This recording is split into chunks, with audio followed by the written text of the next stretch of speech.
Hello students, पिछले class में हमने पढ़ा था साइटोप्लाज्म के बारे में। साइटोप्लाज्म क्या होता है, साइटोप्लाज्म के फंक्शंस एंड साइटोप्लाज्म में जो ऑर्गेनेल्स प्रेजेंट होती है, माइटोकॉन्ड्रिया एंड राइबोसोम के बारे में। आज हम पढ़ेंगे अदर ऑर्गेनेल जैसे कि एंडोप्लाज्मिक रेटिकुलम। अब एंडोप्लाज्मिक रेटिकुलम क्या होती है, सबसे पहले हम इसके डायग्राम के थ्रू से जान लेते हैं। ये हमारा न्यूक्लियस है, न्यूक्लियस से अटैच्ड होती है हमारी एंडोप्लाज्मिक रेटिकुलम। इसे शॉर्ट फॉर्म में ईआर भी कहते हैं। हमारी जो ईआर होती है यानी एंडोप्लाज्मिक रेटिकुलम होती है वो दो तरह की होती है, स्मूथ एंड रफ। अब रफ किसे कहते हैं, रफ यानी अगर उनके ऊपर राइबोसोम प्रेजेंट होते हैं तो उसे हम रफ एंडोप्लाज्मिक रेटिकुलम कहते हैं। जिसके ऊपर कोई भी राइबोसोम प्रेजेंट नहीं होता है उसे हम स्मूथ एंडोप्लाज्मिक रेटिकुलम कहते हैं। एंडोप्लाज्मिक रेटिकुलम हमारे न्यूक्लियस से अटैच होता है और होल पूरी साइटोप्लाज्म में फैला हुआ होता है। ER is a network of membrane in the flattened sac or tubules। जो हमारी ER होती है ये एक मेम्ब्रेन की तरह एक नेटवर्क बनाती हैं, जो कैसी होती है, फ्लैटेंड होती हैं और अंदर से कैसी होती है, खोखली होती है, यानी सैक लाइक स्ट्रक्चर होता है। जितनी भी हमारे एंडोप्लाज्मिक रेटिकुलम होते हैं ये सारे फ्लैटेंड होते हैं। It extends from the nuclear envelope to which is connected throughout the cytoplasm। जैसे हमने अभी बात करी कि जो ER है ये हमारे न्यूक्लियस से अटैच्ड होता है और वो पूरे होल साइटोप्लाज्म में फैला हुआ होता है। Cell contains two distinct form of ER which differ in a structure and function। जैसे मैंने अभी बात करी कि जो हमारे ER है यानी एंडोप्लाज्मिक रेटिकुलम है ये दो तरह के होते हैं, एक होता है स्मूथ और एक होता है रफ। अब स्मूथ किसे कहते हैं और रफ किसे कहते हैं, जो रफ एंडोप्लाज्मिक रेटिकुलम होगा उसके ऊपर राइबोसोम्स प्रेजेंट होंगे, जो स्मूथ एंडोप्लाज्मिक रेटिकुलम होगा उसके ऊपर कोई भी राइबोसोम प्रेजेंट नहीं होंगे। तो इसी तरह से जो हमारे एंडोप्लाज्मिक रेटिकुलम है उसको दो पार्ट में डिवाइड किया गया है। अब सबसे पहले बात करते हैं रफ एंडोप्लाज्मिक रेटिकुलम जिसके ऊपर हमारे राइबोसोम्स प्रेजेंट होते हैं। It is continuous with the nuclear membrane and usually is folded into a series of flattened sac. अब देखिए आप यहाँ पे जो ये रफ एंडोप्लाज्मिक रेटिकुलम है ये न्यूक्लियस से अटैच्ड है, आपको ये फोल्ड्स दिखाई दे रहे होंगे। तो जो रफ एंडोप्लाज्मिक रेटिकुलम है हमारा उसमें प्रेजेंट होते हैं ऐसे सैक लाइक स्ट्रक्चर, यानी बीच में ट्यूब्स लाइक स्ट्रक्चर है जिनमें क्या प्रेजेंट होते हैं, राइबोसोम्स प्रेजेंट होते हैं और ये होल हमारे साइटोप्लाज्म तक फैले हुए होते हैं। The outer surface layer is surrounded with ribosome, the site of the protein synthesis। यहाँ पे हमारे जो राइबोसोम्स हैं ये हमारा सिंथेसिस करते हैं प्रोटीन का, जो रफ एंडोप्लाज्मिक रेटिकुलम के सरफेस में प्रेजेंट होते हैं। In some cases, enzyme attach the protein to carbohydrate to form glycoprotein। कभी-कभी क्या होता है कि जो ये हमारी राइबोसोम्स हैं इनसे एंजाइम अटैच हो जाते हैं और ये क्या करते हैं, हमारे कार्बोहाइड्रेट को ग्लाइकोप्रोटीन में क्या कर देते हैं, कन्वर्ट कर देते हैं। अब ग्लाइकोप्रोटीन क्या है, ग्लाइको मीन्स होता है ग्लूकोज या कार्बोहाइड्रेट एंड प्रोटीन, ठीक है। अब राइबोसोम किसका सिंथेसिस करती है, प्रोटीन का सिंथेसिस करती है। तो अगर इन राइबोसोम से अटैच हो जाता है हमारा कार्बोहाइड्रेट तो ये दोनों मिलकर क्या बनाते हैं, ग्लाइकोप्रोटीन मीन्स ग्लूकोज और प्रोटीन से जो चीज बनी होगी। In other cases, enzyme attach the protein to phospholipid also synthesized by a rough ER। जैसे कि अगर मैंने अभी बात करी अगर इस राइबोसोम या इस प्रोटीन से अटैच हो गया हमारा कार्बोहाइड्रेट तो वो बना लेंगे हमारे ग्लाइकोप्रोटीन। अगर इस प्रोटीन से अटैच हो गया हमारा लिपिड तो ये बना देंगे हमारा लिपिड यानी लाइपोप्रोटीन, ठीक है। लाइपो को मीन्स होता है फैट एंड प्रोटीन तो यहाँ पे प्रेजेंट है। अगर प्रोटीन के साथ ग्लूकोज अटैच हो जाता है तो इसे ग्लाइकोप्रोटीन कहते हैं। अगर प्रोटीन के साथ लिपिड अटैच हो जाता है इसको लिपिड प्रोटीन या लाइपोप्रोटीन भी कहते हैं। RER यानी rough endoplasmic reticulum synthesise glycoprotein and phospholipids that are. अब ये फॉस्फोलिपिड क्या है, फॉस्फोलिपिड हमारा एक इनऑर्गेनिक सब्सटेंस है जो अगर लिपिड से अटैच हो जाता है तो इसे बोलते हैं हम phospholipid. that are transferred into cellular organelles, inserted into the plasma membrane और secreted during exocytosis। क्या होता है, जब हमारी प्रोटीन का सिंथेसाइज हो जाता है तो RER सिंथेसाइज करती है हमारे ग्लाइकोप्रोटीन एंड फॉस्फोलिपिड को, ठीक है। तो ये क्या करती है, हमारे होल प्लाज्मा में क्या होती है, ट्रांसपोर्ट होती है। इनको जो ट्रांसपोर्ट करता है वो हमारी करती है गोल्जी बॉडीज। ये सेल के बाहर भी क्या हो जाती है, रिलीज हो जाती है। उस प्रोसेस को कहते हैं एक्सोसाइटोसिस। एक्सोसाइटोसिस का मतलब होता है एक्सो यानी बाहर, साइटोसिस यानी सेल के बाहर किसी चीज का चले जाना। तो अगर किसी और सेल को या बॉडी की किसी और पार्ट को हमारे ग्लाइकोप्रोटीन और फॉस्फोलिपिड की नीडेड है तो सेलुलर ऑर्गेनेली के थ्रू क्या हो जाती है, प्लाज्मा मेम्ब्रेन से बाहर आ जाती है by the process of exocytosis. Membranous system enclose a cavity, the cistern, and the coiling through the cytoplasm externally surrounded with ribosome। अब जो हमारी रफ एंडोप्लाज्मिक रेटिकुलम है, इसमें आपको फोल्ड्स दिखाई दे रहे होंगे। इन फोल्ड के बीच में क्या है, कुछ ट्यूब्स लाइक स्ट्रक्चर है। इन ट्यूब लाइक स्ट्रक्चर या इन फोल्ड्स को हम कहते हैं सिस्टर्नी। क्या कहते हैं हम इनको, सिस्टर्नी कहते हैं। इन सैक में एक फ्लूइड प्रेजेंट होता है जो इन फोर्स को लुब्रिकेशन के लिए लुब्रिकेट करके रखता है। Sugar group are attached to the protein within the cisternae. Protein are bound in the vesicles vesicle for the transport to the Golgi apparatus and the other sites. अब देखो, अगर यहाँ पे प्रेजेंट जो हमारे रफ एंडोप्लाज्मिक रेटिकुलम है, यहाँ पे प्रेजेंट जो राइबोसोम्स है, उन्होंने किसका सिंथेसिस करा, प्रोटीन का सिंथेसिस करा। तो मेनली ये क्या करती है, राइबोसोम प्रोटीन का सिंथेसिस करती है। अब जब प्रोटीन का सिंथेसिस हो गया तो बहुत सारी प्रोटीन इकट्ठी हो जाती है और उनको वेसिकल में, ठीक है, वेसिकल एज अ मतलब समझिए कि जैसे कोई थैली है, ठीक है, थैली में हमने बहुत सारी, जैसे मान लो हमने कोई फ्रूट डाल दिया है, तो फ्रूट्स क्या है, एज अ हमारी प्रोटीन्स है, और जो वो थैली है एज अ हमारा वेसिकल्स है। तो उस वेसिकल के अंदर बहुत सारी क्या प्रेजेंट होती है, प्रोटीन्स होती है जो उनको कैरी करती है गोल्जी बॉडी। गोल्जी बॉडी उन्हें जहाँ जिस भी ऑर्गेनली को जरूरत होती है प्रोटीन को, उन वेसिकल को गोल्जी बॉडी वहां तक ट्रांसपोर्ट करती है। अब बात करते हैं स्मूथ एंडोप्लाज्मिक रेटिकुलम की। आई होप आपको रफ एंडोप्लाज्मिक रेटिकुलम समझ आया हो।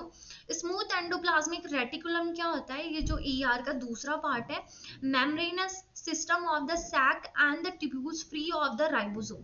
देखिए इसमें भी क्या प्रेजेंट है, सैक्स प्रेजेंट है, ठीक है, यानी अंदर से ये कैसे खोखले हैं, ट्यूब लाइक स्ट्रक्चर है, लेकिन इनमें कोई भी राइबोसोम प्रेजेंट नहीं होता है, यानी ये कोई भी किसी भी तरह की प्रोटीन का सिंथेसिस नहीं करती है। Site of lipid and steroid synthesis, mainly यहाँ पे लिपिड और स्टेरॉइड का क्या होता है, सिंथेसिस होता है, यानी बनते हैं।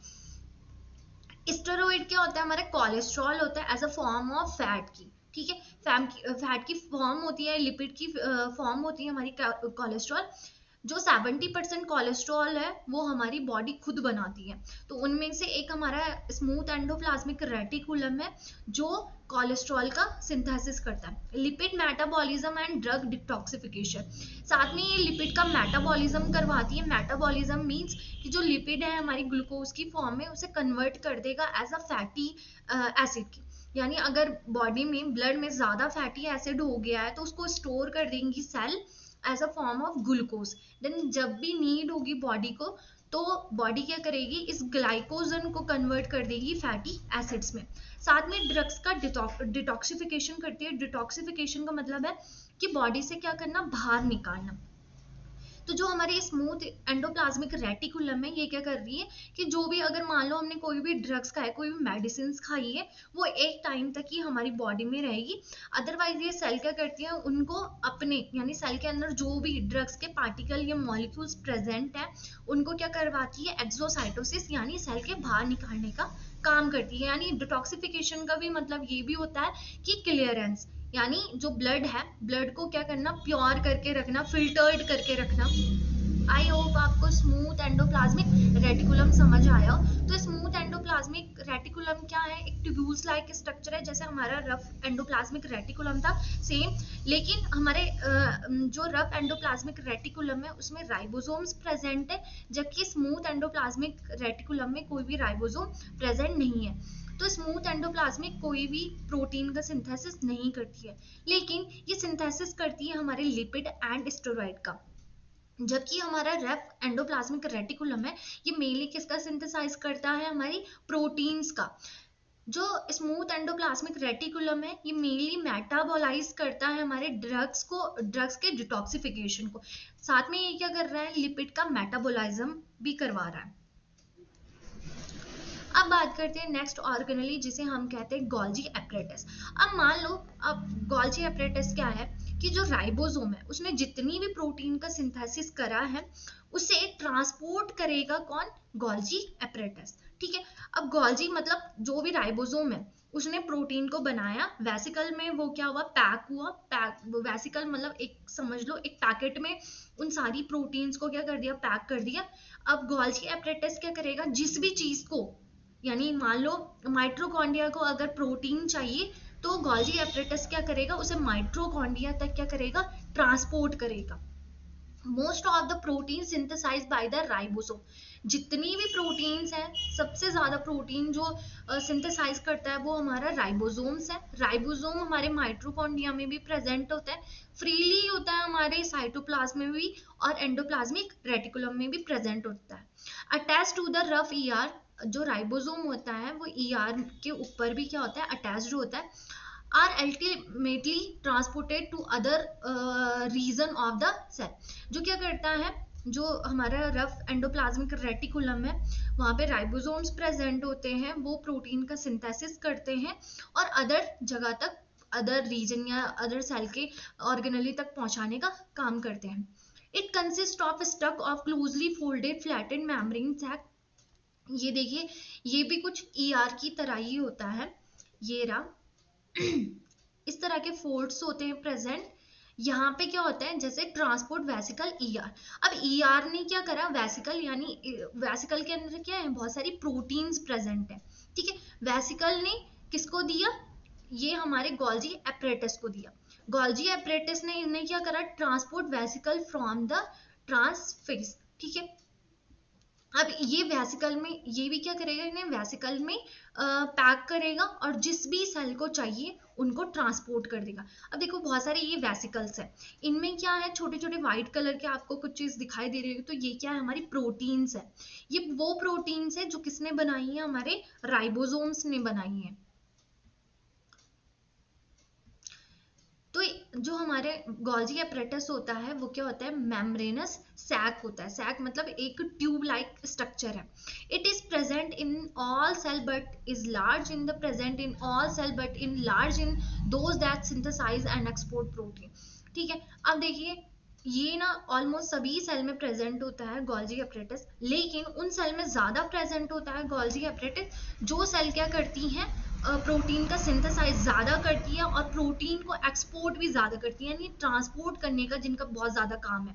जो सेल क्या कर रही है, बहुत ज़्यादा प्रोटीन को बना भी रही है और क्या कर रही है, ट्रांसपोर्ट भी कर रही है। तो उस सेल के अंदर बहुत ज़्यादा गोल्जी एपरेटस प्रेजेंट होते हैं। तो गोल्जी एपरेटस मेनली क्या कर रही है, राइबोसोम तो क्या कर रहा है, प्रोटीन का सिंथेसिस कर रहा है, लेकिन उसको ट्रांसपोर्ट एक जगह से दूसरी जगह तक जो ट्रांसपोर्ट कर रहा है वो कर रहा है Golgi apparatus. The first step in the transport pathway is through an organelle called the Golgi complex. अब देखिए, जो पूरी सेल में जो भी प्रोटीन का क्या करता है, ट्रांसपोर्टेशन करता है, वो पूरी सेल में एक ही ऑर्गेनेली है जिसे हम गोल्जी बॉडी कहते हैं या गोल्जी एपरेटस भी कहते हैं। It consist of 3 to 20 cisternae. इसमें सिस्टर्नी क्या है,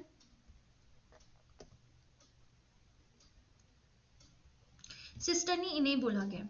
ये जो फोल्ड्स आपको दिखाई दे रहे हैं इन्हें हम क्या बोलते हैं, इन्हीं फोल्ड्स को हम क्या बोलते हैं, सिस्टर्नी। तो मेनली कितनी होती है एक गोल्जी बॉडी में, 3 to 20 सिस्टर्नी या कैविटीज भी हम इन्हें बोलते हैं, प्रेजेंट होती है। स्मॉल होती है, फ्लैटेंड होती है और मेम्ब्रेनस सैक होती है। मेम्ब्रेनस यानी इनके चारों तरफ एक मेम्ब्रेन प्रेजेंट होती है। Bulging edge that resemble as the stack of the pita. अच्छा, आपको ये ना इस तरह बल्जिंग यानी कुछ घुमी हुई दिखाई दे रही होगी, एज अ ब्रेड, जैसे ब्रेड होता है ना, उसी तरह से आपको दिखाई दे रहा होगा। The cisternae are often curved, giving the Golgi complex a cup-like shape. अब देखिए जो ये ना हमारी सिस्टर्न नहीं है, ये एजेस पे क्या हो रखी है, कर्व हो रखी है, तो ये हमें कैसे दिखाई दे रही है, एज अ कप लाइक इनका स्ट्रक्चर हमें दिखाई दे रहा है.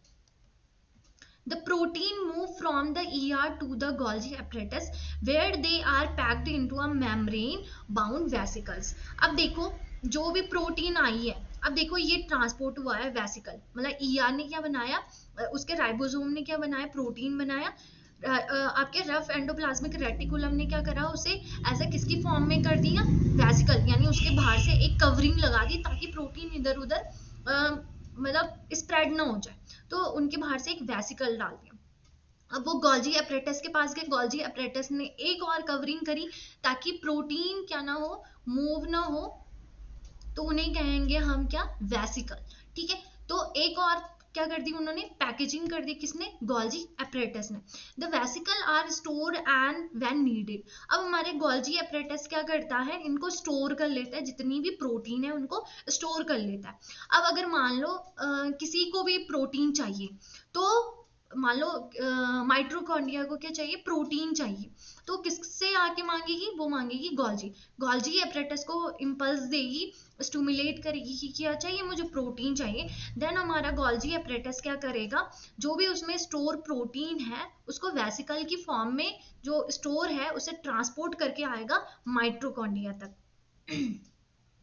The content are expelled यानी secreted from the cell. The process is called the exocytosis. अच्छा, जब ये वेसिकल से ना रिलीज हो रही है, देखो ये ना वेसिकल, सिक्रीटरी वेसिकल्स. अब वेसिकल से अगर प्रोटीन सिक्रीट हो रही है, ठीक है, जैसे मान लो किसी सेल ने का मतलब सेल में जो साइटोप्लाज्म है उसको नीडेड है प्रोटीन की, तो वैसे जो गोल्जी अपरेटस है उसने जो वेसिकल की फॉर्म में क्या करा है, स्टोर करा है प्रोटीन को, उसको क्या करेगा, सिक्रीट करेगा. तो इस कंडीशन को हम क्या कहते हैं, एक्सोसाइटोसिस. अब अगर एंडोसाइटोसिस, अगर वो सेल के अंदर हो रहा है तो उसे एंडोसाइटोसिस कहेंगे. अगर मतलब जो प्रोटीन है वो स्प्रेड हो रही है सेल के अंदर तो एंडोसाइटोसिस. अगर जो प्रोटीन है वो सेल के बाहर ट्रांसपोर्ट हो रही है तो उसे कहेंगे हम exocytosis. Function, modify short packaging and the transport protein received from the raffia. तो जो ये भी प्रोटीन है, ठीक है, जो गोल्जी अपरेटस में प्रोटीन है, ये कहाँ से ट्रांसपोर्ट करी, यानी कहाँ से लेके आया है ऐसे, ये उसको दी है किसने, रफ एंडोप्लाज्मिक रेटिकुलम में. रफ एंडोप्लाज्मिक रेटिकुलम में राइबोसोम्स प्रेजेंट होते हैं. राइबोसोम क्या करते हैं, प्रोटीन का सिंथेसिस करते हैं. जब वो सिंथेसिस कर लेता है तो उसे एज अ वेसिकल की फॉर्म में यानी पैकेजिंग कर लेता है. उसके बाद उस पैकेजिंग को कौन कैरी करता है, हमारा गोल्जी अपरेटस क्या करता है, उसे कैरी करता है, अपने पास स्टोर करके रखता है. जब भी सेल को जरूरत हो प्रोटीन की तो वो सेल को देगा.